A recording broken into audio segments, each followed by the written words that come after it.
Selamat datang di Generasi Mecin. Halo Universitas Ibnu Khaldun, selamat sore. Perkenalkan, nama saya Patra Gumala. Hari ini Generasi Mecin mampir syuting ke sini. Kita akan bicara sedikit soal hukum, meskipun basic saya tidak ada soal hukum. Tapi mudah-mudahan narasumber hari ini kompeten untuk menjawab kegelisahan belakangan soal kepastian hukum di Indonesia, apalagi periode kedua Pak Jokowi sudah dilantik ya. Ada yang optimis? Boleh tepuk tangan? Oh. Yang pesimis coba tepuk tangan? Wah, oke, silakan. Ya, BNN silakan masuk ke depan sepertinya sudah ada. Oke, sebelum saya memulai saya mau perkenalkan diri dulu. Nama saya Patra Gumala. Selain saya host di acara Jak TV, juga saya adalah seorang penyiar radio. Ada yang pernah dengerin radio Gen FM? Ada yang pernah dengerin saya siaran? Oh nggak ada ya, terima kasih. Terima kasih loh. Saya 13 tahun jadi penyiar, belum terkenal nggak apa-apa. Salah satu kenikmatan menjadi penyiar radio tuh saya bisa bertemu dengan orang-orang terkenal di luar panggung. Kebanyakan sih musisi. Karena saya siaran sore, jadi saya tuh sering sholat jamaah maghrib sama musisi-musisi. Saya pernah sholat jamaah sama para personil The Massive. Bayangin imamnya Rian The Massive saat itu. Kebayang nggak, sholat maghrib imamnya Rian The Massive, itu adalah Al-Fatihah tergalau yang pernah saya dengar. Karena ternyata suara nyanyi sama suara dia jadi imam sama galaunya ya. Saya nunggu pas udah waladolin nih.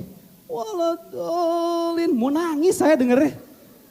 Serasa denger cinta ini membunuhku, tau gak? Tapi yang paling epic buat saya pernah sholat jamaah sama para personil slang. Boleh tepuk tangan nih, boleh loh, silakan loh. Di sini ada yang slankers gak? Coba slankers, tepuk tangan slankers. Nggak ada ya? Oke. Saya 20 tahun yang lalu mengidolakan slang zaman-zaman sekolah. Dan 20 tahun kemudian saya nggak nyangka bisa sholat jamaah bareng mereka. Kalau ngelihat 20 tahun yang lalu, zaman masih kurus, narkoba, kayaknya nggak mungkin bertahan ya hidup 20 tahun kayaknya personil slangnya nggak sih? Lu pernah lihat kakak umur 20 tahun yang lalu kayaknya kurus, ya kan? Masih hidup sekarang, ya kan? Dan ternyata diberi kesempatan untuk taubat. Jadi nggak ada yang tahu kalau 20 tahun kemudian siapa tahu lu naik haji, ya ketua rombongannya yang Lex nggak ada yang tahu. Karena jalan taubat tuh mungkin aja. Ya, tapi gue ada jauh lebih gak nyangka dibanding akhirnya bisa sholat sama slang ya. Gue sekarang jauh lebih gak nyangka ketika zaman korupsi muncul, slang udah gak ada suaranya lagi dan gabung sama istana. Oke, kita akan mulai Generasi Mecin hari ini. Boleh tepuk tangannya? Ngomongin soal kepastian hukum, saya sudah ada narasumber yang saya akan ajak ngobrol. Yang pertama ada Mas Agus Sunaryanto selaku Wakil Koordinator Indonesia Corruption Watch atau ICW. Boleh tepuk tangannya? Berikutnya ada Bapak Hermawi Taslim yang juga Wakil Ketua Badan Advokasi Hukum DPP Nasdem atau Wakil Direktur Hukum Ketua DPN Peradi juga ya Pak ya? Wah kompeten sekali. Oke, Bapak cincinnya nggak terlalu banyak Pak sebagai... Oke, dan yang terakhir ada tuan rumah dari Universitas Ibnu Khaldun, ada Bapak Musni Umar selaku Rektor dari Universitas Ibnu Khaldun Jakarta. Hari ini kita akan mempertanyakan komitmen periode kedua Pak Jokowi soal pemberantasan korupsi. Sebelum pelantikan kemarin banyak sekali demo ke gedung DPR, ke istana, dan ke gedung KPK sendiri akan lahirnya RUU KPK yang tidak ditandatangani, tapi secara otomatis berarti akan berlaku.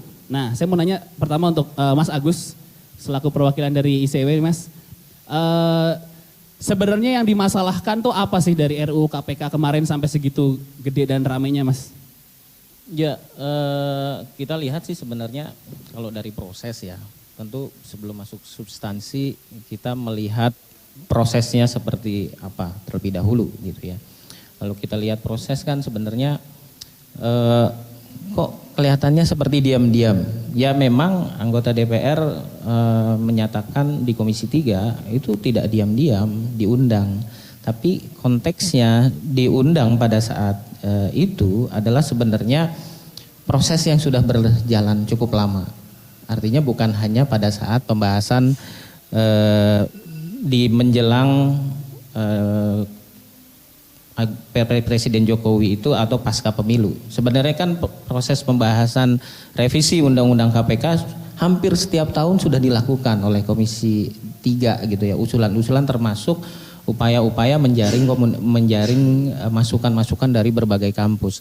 Dan itu selalu menjadi polemik, selalu menjadi penolakan, terjadi penolakan di masyarakat, termasuk kami di ICW menjadi salah satu elemen masyarakat yang melakukan penolakan itu.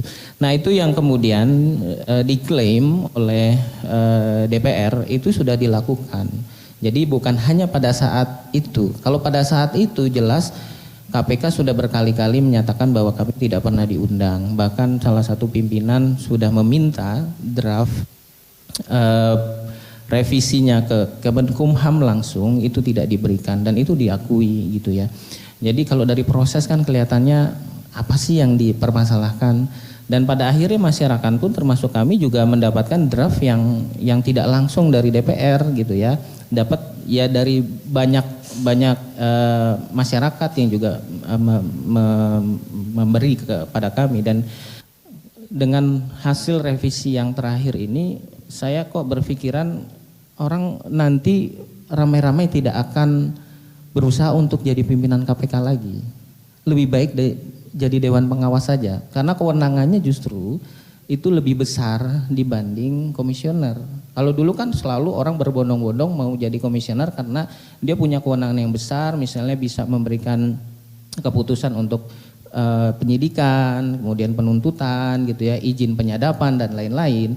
Nah sekarang tidak lagi karena otoritas itu ada di Dewan Pengawas, dan celakanya itu pembentukan Dewan Pengawas itu harus persetujuan oleh Presiden. Jadi sangat eksekutif mandate gitu.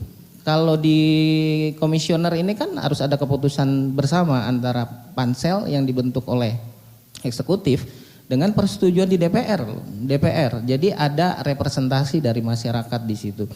Nah, sekarang tidak lagi. Kalau melihat situasi terakhir kenapa Pak Jokowi kemudian tidak menandatangani revisi undang-undang KPK, sepertinya kasusnya sama gitu. Ada ketidaksepahaman mungkin beberapa hal terkait undang-undang revisi ini, dan nantinya menyerahkan kepada masyarakat untuk melakukan judicial review ke Mahkamah Konstitusi gitu. Nah, kami sendiri sebenarnya tetap berharap dengan kehadiran seperti misalnya Pak Mahfud MD gitu sebagai Menko Polhukam, dia bisa memberikan masukan kepada Pak Jokowi gitu sebagai presiden untuk tetap mengeluarkan Perpu gitu, karena meskipun Menkumhamnya Pak Yasona lagi sekarang. Ya, dan itu kan ada di bawah koordinator Menko ya. Nah, itu jadi persoalan juga. Nanti bicara soal Pak Yasona mungkin nanti akan kita detailkan di soal bagaimana masa depan pemberantasan korupsi ke depan. Oke, tapi dari Mas Agus setuju dengan adanya RUU KPK itu melemahkan KPK sebagai badan independen? Iya, betul.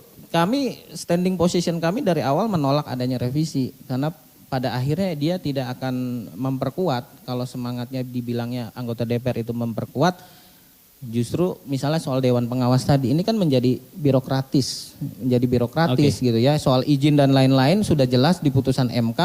Kalau penyadapan itu harus diatur dalam undang-undang khusus gitu. Jadi bukan hanya KPK saja yang diatur, tapi undang-undang penyadapan yang di kepolisian, di kejaksaan gitu ya. Soal SP3 di KUHP, di kitab undang-undang hukum acara pidana itu kan diatur soal SP3 misalnya. Kalau di SP3 yang sekarang di Undang-Undang KPK kan 1 tahun tidak selesai, ya udah nanti harus di SP3. Padahal kan kalau di acara pidana itu kan diatur ada syaratnya. Misalnya kasus tersebut tidak mengandung pidana, orangnya meninggal gitu ya. Ada satu lagi saya lupa, nanti mungkin bisa ditambahkan itu. Nah, kalau hanya diatur 1 tahun di Undang-Undang KPK saja, hanya mengatur KPK saja, ini diskriminatif dong. Bagaimana dengan kepolisian? Bagaimana dengan kejaksaan gitu? Ini jadi persoalan, dan masih banyak tentu persoalan-persoalan lain, soal misalnya tidak lagi bisa mengangkat penyidik independen gitu ya. Harus ambil dari PPNS dan lain-lain, termasuk soal ASN. status ASN para pegawai KPK ya berarti ya. Kita break dulu sebentar, jangan kemana-mana, tetap di Generasi Mecin.